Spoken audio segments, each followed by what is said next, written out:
World History, page 8 through 16.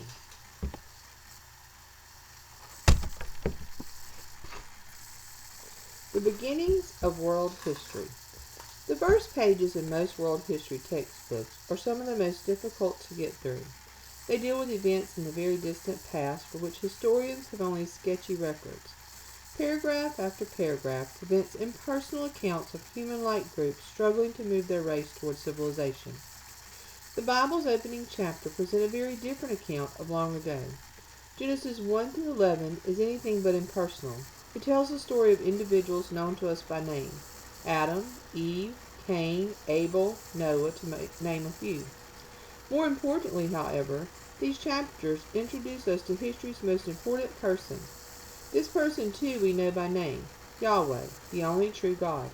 And unlike the cautious presentation of most history books, the Bible's record is bold, going far beyond the shadowy past to a time when there were no cities, no farms, no humans, and no earth. Creation. The Bible begins where it must. In the beginning, God. Before the universe was made, there was God, and God alone. If the universe came about by chance, as many have claimed, its inhabitants are not responsible to anyone.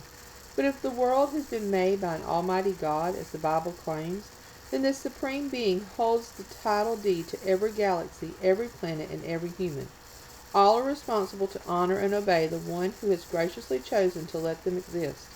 God completed his word simply by speaking. In 6 days, the earth went from nothing to a dark, watery sphere to a beautiful inhabited world that God himself could describe as very good. And God accomplished all this work with only a series of commands.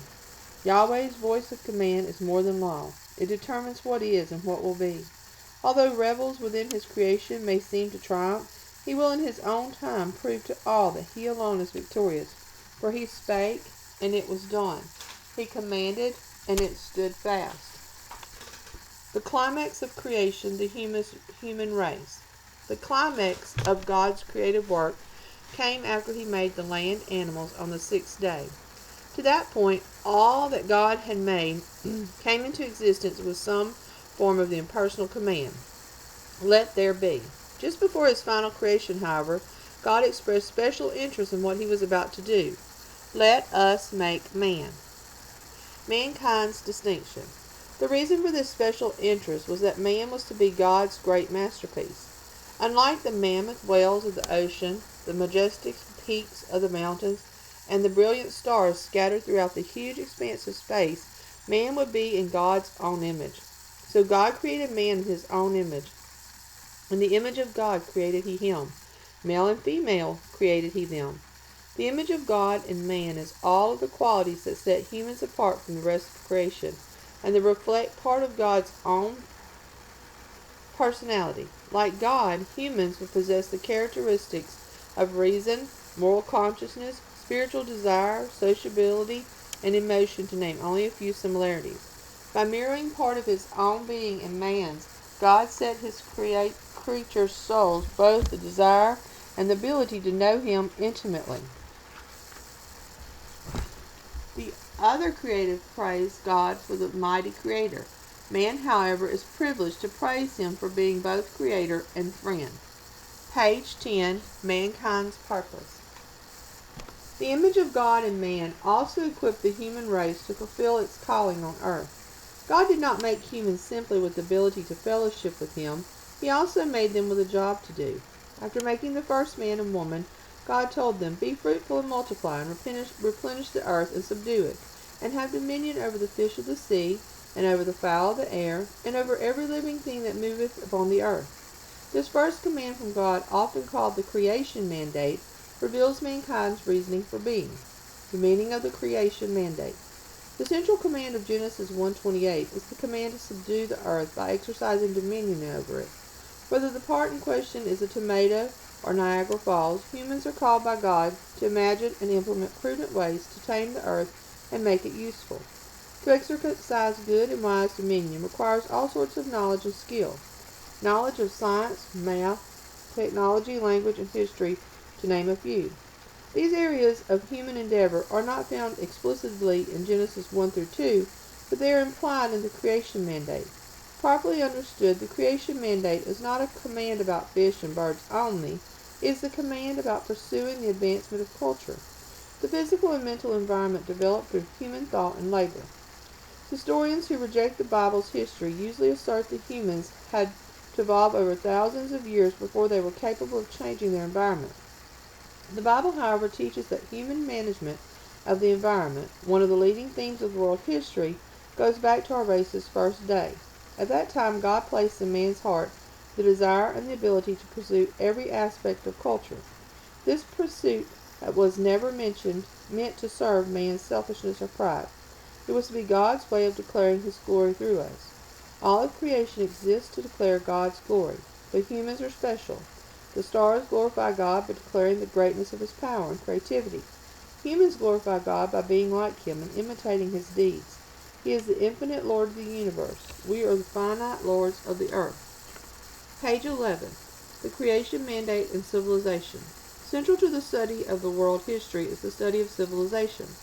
The word civilization comes from a Latin word meaning city, and it refers to human culture lived in cities or under their influence. Historically, a city is more than a place where many people live. It is a complex cultural institution in which humans share core values and desire to improve the quality of their existence through specialization and organization. Specialization refers to the division of labor that is part of the culture of every city. Individuals can specialize in a given endeavor necessary for human existence. The benefit of specialization is that individuals no longer need to do everything for themselves. Some specialize in food production, some in education, some in housing, some in the making of tools, and so forth, and each one benefits from the achievements of the other. To keep the network of specialization from unraveling, organization is necessary. This organization refers to a system of rules, regulations, and accountability that governs all who take part in the functions of the city. The results of specialization and organization are great advancements in science, technology, government, language, art, philosophy, and the accumulation of wealth. It is important for Christians to realize that the city is ultimately not a human invention. Civilization, the object of study in this course, has its roots in the creation mandate. The specialization and organization that make a city are suggested in the opening commands of Genesis 1:28. Be fruitful and multiply and replenish the earth and subdue it. God recognized that the earth was a huge, complex place. If humans were to exercise the kind of dominion that would glorify Him, there would need to be a network of humans working together to maximize the usefulness of God's world. While it is true that the first city was still many years away, the first mention of a city is in Genesis 4:17. God intended from the beginning that civilization and the enrichment that it brings be part of a human experience. It is not by accident that the Bible closes with saints in a city, the New Jerusalem. The fall. Adam and his wife, whom he later named Eve, were part of a wonderful paradise. The best part of it for Adam and Eve was not the beauty of the garden or the pleasure of a perfect marriage. Their greatest joy must have come from the relationship they had with the Creator. Genesis 3 through 8 indicates that Yahweh came regularly to visit with Adam and Eve, perhaps much like a parent spending time with a child. There was no fear and no danger. God and His highest creation enjoyed unbroken holy communion. The first sin. All of this changed in a moment. When God called the human race to govern the earth, He called it also to govern itself. God had prohibited Adam and Eve from eating from the tree of the knowledge of good and evil. This divine demand for self-control was taken by Satan as an opportunity to tempt the first woman to sin. After listening to Satan's lies, Eve found herself doubting the only person who is completely trustworthy and trusting the person who can never be trusted. She was then ready to commit the act that would change the world. She took of the fruit thereof and did eat, and gave also unto her husband with her, and he did eat. The consequences of sin. Immediately Adam and Eve became painfully aware that they had made the wrong decision. The consequences of their sinful choice affected both their inner being and their physical existence. As the Apostle Paul explains centuries later, the consequences of that choice have been passed on to all humans. Wherefore, as by one man sin entered into the world, and death by sin, And so death passed upon all men, for that all have sinned. Page 12. Twisted affection. Since God had made the man and the woman good, they originally obeyed God's most basic moral command, naturally. They naturally loved God with their entire being and loved each other as much as themselves. But when they chose to disobey, these affections became twisted. As a result, humans love themselves supremely, and they cannot bring themselves to love God or their fellow humans as they should. This central moral defect has characterized all of human culture ever since. The history of science, technology, art, politics, religion, and philosophy all bear the tragic marks of mankind's inability to love as he was meant to love. Throat dominion. God had made Adam and Eve to have dominion over the earth. Just as they had rebelled against God, so God made the earth rebel against them. Cursed is the ground for thy sake. Thorns and thistles shall it bring forth to thee. In this struggle, Adam, along with all his offspring, was destined for defeat. Though called to subdue the earth, he would in the end be subdued by it. In the sweat of thy face thou shalt eat bread till thou return unto the ground, for out of it wast thou taken. For dust thou art, and into dust shalt thou return. The couple's most tragic punishment came last, because they were now sinners. Adam and Eve were no longer fit to enjoy the bliss of the garden and the unhindered fellowship with God that it provided. Yahweh expelled them from the paradise and stationed angels with flaming swords at its entrance. To gain the knowledge of good and evil, our first parents chose to disobey God. They got what they wanted. They lost what they had. Redemption. In the middle of this devastating tragedy, God gave our race a glimmer of hope. While pronouncing his curse on Satan and the serpent he used, God offered a glimpse of the gracious salvation he had planned for mankind. I will put enmity between thee and the woman, and between thy seed and her seed. It shall bruise thy head, and thou shalt bruise his heel. Had it not been for this verse, there would have been no need of another. The human race had chosen its own destruction by sinning. But God revealed only moments after confronting the sin that those made in his image would have the hope of future triumph. The two seeds. God promised both the serpent and the woman a seed, or a group of descendants.